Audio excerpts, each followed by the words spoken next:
Hello viewers, আজ আমরা হিরন point ঘুরে দেখব। গতদিন আমরা হিরন পয়েন্টের ঘাটে এসে ফিরেছিলাম।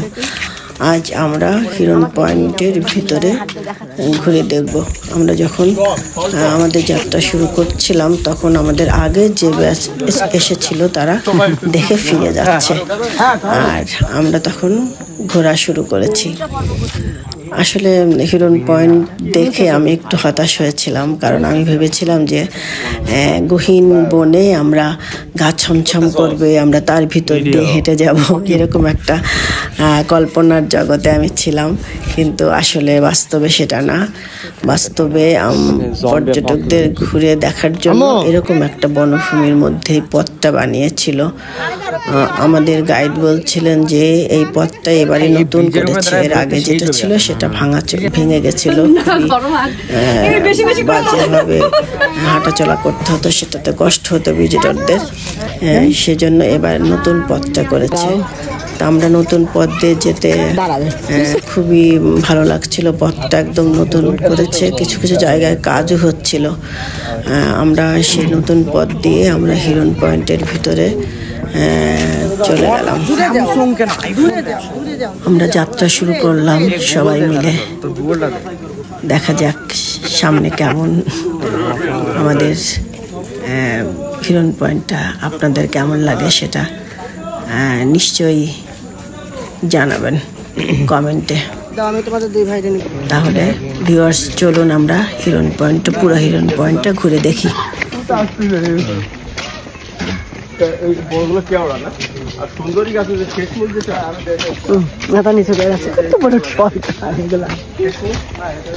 জিনিসটা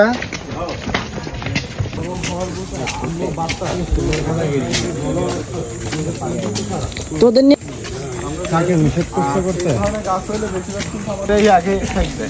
না, বড় গাছে যখন হয় তখন পড়ে যাওয়ার সম্ভাবনা 100% থাকে। এটা কিন্তু মানে বাতাসে পড়তে অনেক সময় লাগে। আস্তে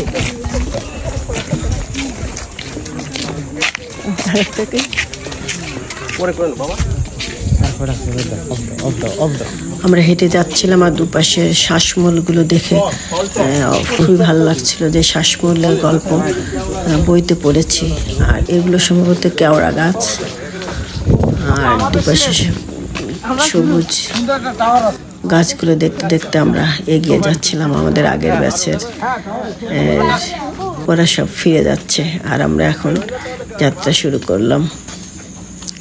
আমি সবার আগে হেঁটে, কিছুটা তাড়াতাড়ি হেঁটে সবার আগে হাঁটা ধরলাম, যাতে আমি এই রাস্তাটা, ফাঁকা একটা রাস্তার ভিউ আমি নিতে পারি। কি বানাবা? ব্লগ না, আমি 1 2 3 3-4টা পর্বে, এখন 3-4টা পর্বে blog. Bro, look at this one. Bro, look at this one. এই যে নেব এই যে মোলাসিস 2টা পর্ব করছি। ওই যে একজন দেখছে আমার দিশে বললো, কিসে বললো, ওইখানে বসে সেকেন্ডে দাঁড়ানো, বললো আপা গাছের নিচে এই পাশটা শুনতে, এই যে লাল কাঁকড়া, এই যে আমাকে দিয়ে নাও, এই পাশটা আমি হাত দিয়ে দেখাচ্ছি। লাল কাঁকড়া কোথাও গেলে আমি খানিকটা সময় বাচ্চাদের মতো হয়ে যাই। আমি নিজেই বুঝি না, পরে যখন ভিডিও দেখি তখন হাসি পায়, মনে হয় যে আমি এগুলো করেছি। ও হ্যাঁ, ওই যে হাত বের করে আছে। ও অনেকটা পথ হাঁটার পর আমরা দূর থেকে ওয়াচ টাওয়ার দেখতে পেলাম। আমরা ওয়াচ টাওয়ারের ছবিটা তুলতে শুরু করলাম। ভিভির উঠা এদিক, তাই না? এই যে এখানে দেখ, বাজারটা চোখে যত সুন্দর লাগতেছে ফোনে তত সুন্দর লাগবে। পরে লাগে, পরে এখান থেকে বোঝা যাচ্ছে না, বুঝছো? পরে লাগে সুন্দর। না না, একটু কালারিং করা, চোখের লাইটের কালারটাই বেটার লাগতেছে। আসো আসো আসো।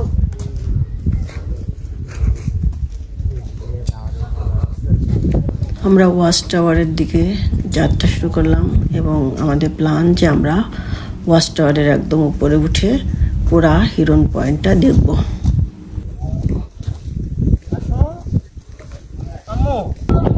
ওয়াচ টাওয়ারের উপর থেকে আমরা এই ভিউটা দেখতে পেলাম।